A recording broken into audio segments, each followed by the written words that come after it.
Imagine you're running a charity and a company comes and offers you all of its profits.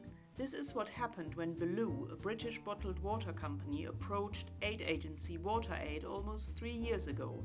Since then, Belu has given more than £500,000 to WaterAid. We asked the two women at the helm to tell us how they made this unusual partnership work. We've been in conversation, I think, for several years actually, about maybe this happening. We shared some values and we shared an approach to doing things.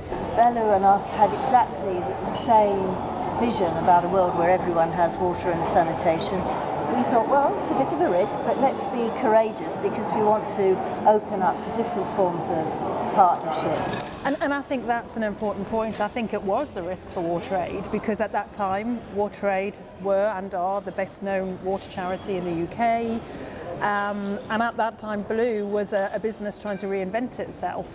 And we were a loss-making business. So bear in mind, we were talking about a partnership where we wanted to be an environmental brand, but we wanted to trade and make profits so we could give those profits to WaterAid.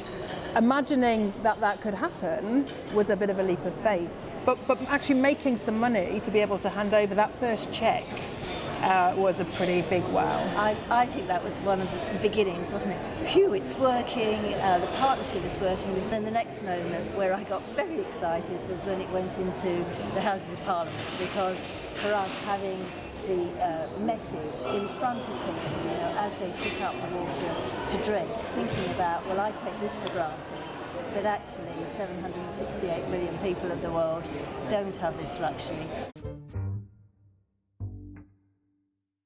It's still really surprising that because we're close to the statistics and the data and the story, we start to think that everybody else must be aware of these problems. We're all so busy with our daily lives, the pressures of running our business, the pressures of keeping our families and our finances afloat.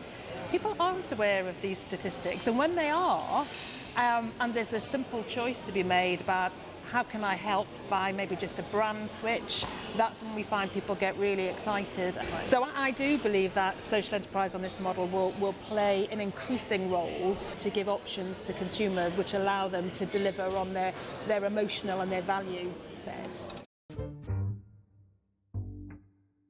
For Belu, it's been an interesting journey because at times we felt like a misfit, because this is a very different model. There aren't many models where you've got a business trading with a charity partner.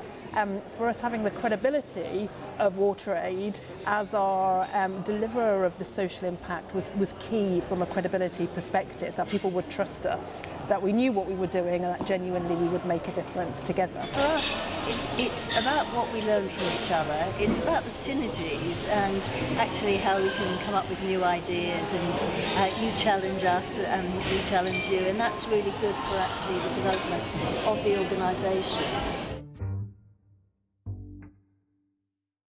Firstly, I think remember that everybody doesn't know everything you know, and there's so much to tell. Think about how to make the message simple and concise, make it clear and believable. Have confidence, but have credibility. I mean, that for me is why the partnership works. What credibility do I have in building dams or installing toilets and some far to reach and very difficult places to integrate within those communities? So credibility is key. And I think remembering that the connection with the consumer is important, but if you haven't got a route to get to that consumer, if the business owners, whether they be shops, restaurants, hotels, don't get behind and support you, then it's going to be impossible for consumers to support you.